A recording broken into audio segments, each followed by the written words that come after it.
Hey there, here we are. It's been a bit of a marathon session in the last couple of days.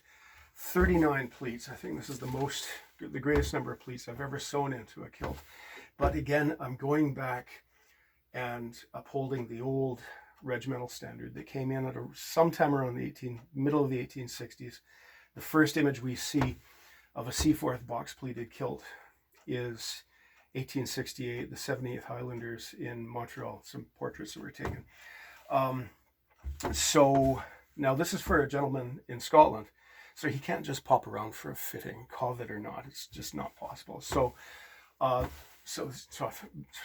worked my way through the pleats, and I have to admit, I would do about 5 or 6 or 8 pleats, and then I'd have to stop and rest my eyes because it was just doing my eyes in, looking at the silver streaket, as it were. So this morning I started at about 7 o'clock, finished the pleats, shaped the apron, got the canvas in.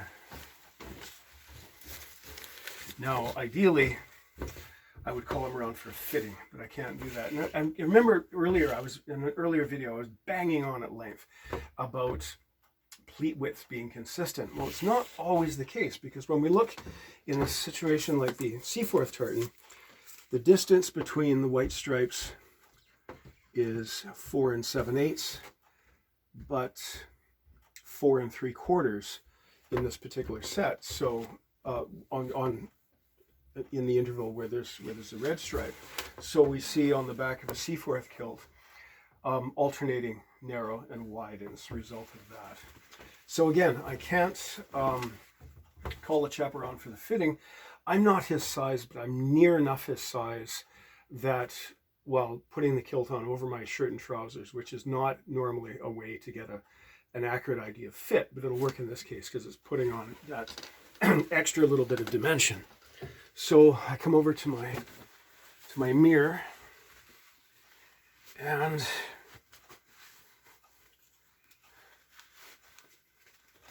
give her an adjust. Red stripe is centered. I'm looking, and that I tighten the back. The pleats are falling nicely.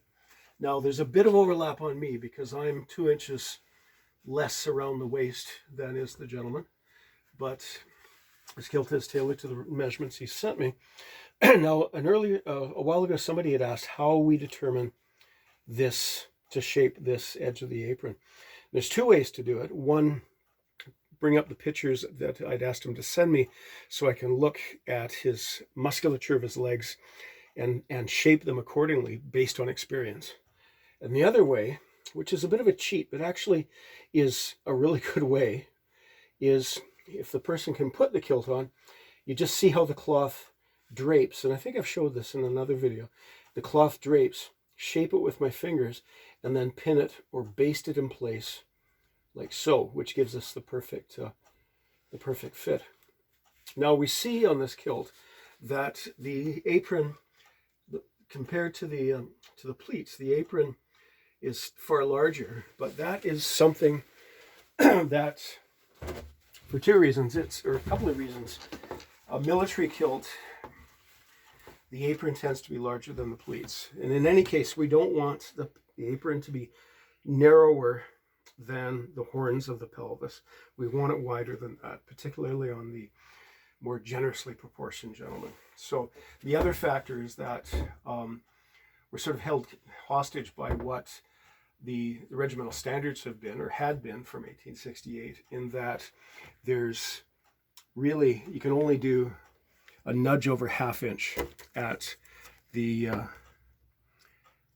hip, at the waist, because we don't want to see any elements of green between the pleats here. We don't see that in any of the historical kilts.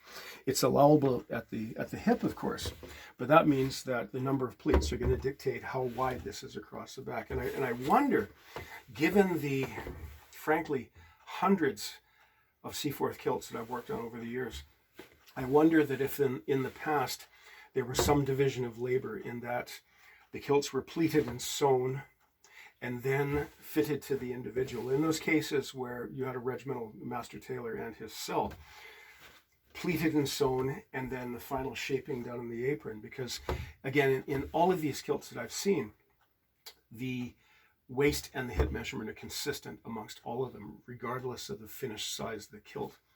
But here we are, so it's tailored to the man's dimensions.